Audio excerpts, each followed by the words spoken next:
बेरोजगारी को लेकर पूरे देश के हर कोने से आवाजें उठती रहीं। बुधवार को बेरोजगारी के मुद्दे को लेकर रात 9 बजे 9 मिनट कैंपेन भी चलाया गया। इस कैंपेन के दौरान लोगों ने मोमबत्ती, टॉर्च और मोबाइल की लाइट जलाकर अपना क्रोध प्रकट किया।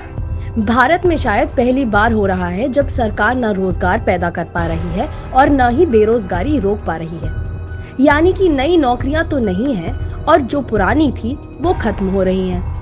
CMI के ताज़ा डेटा के अनुसार बेरोजगारी कोरोना से पहले वाली स्थिति से भी भयावही हो गई है। 2017-18 में पिछले 45 साल की तुलना में सबसे अधिक बेरोजगारी रही। जुलाई तक महामारी के कारण 1.89 करोड़ से अधिक वेतनभोगी या कुल कर्मचारियों में से 21% को नौकरी से हाथ धोना पड़ा।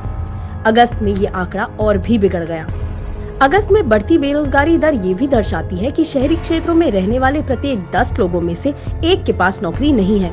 विश्व बैंक की एक रिपोर्ट में ये भी कहा गया है कि 1 करोड़ 20 लाख भारतीय गरीबी के मुहाने पर खड़े हैं। सरकार की अपनी वेबसाइट पर आए 7 लाख आवेदनों में से सरकार सिर्फ 691 लोगों को नौकरी दे पाई। बेरोजगारी के विस्फोट और सरकार की उदासीनता पर सोचना जरूरी है।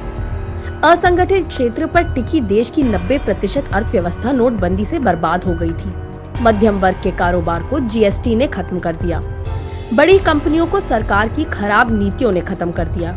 जहां पहले 15-20 प्राइवेट टेलीकॉम कंपनियां थी, अब सिर्फ 2 या 3 हैं। अब इसके 2 नुकसान सामने आए। एक तो कंपटीशन खत्म हो गया और दूसरा नौकरियां खत्म हो गई। सरकार की गलत नीतियों ने ऑनलाइन सेक्टर को खत्म कर दिया, जो 2015-16 में सबसे ज्यादा नौकरियां उत्पन्न कर रहा था।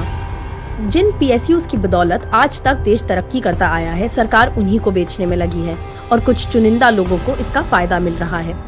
सरकार का उद्देश्य होना चाहिए लोगों को रोजगार देना, जीविका देना, मगर भाजपा इससे कोसों दूर है।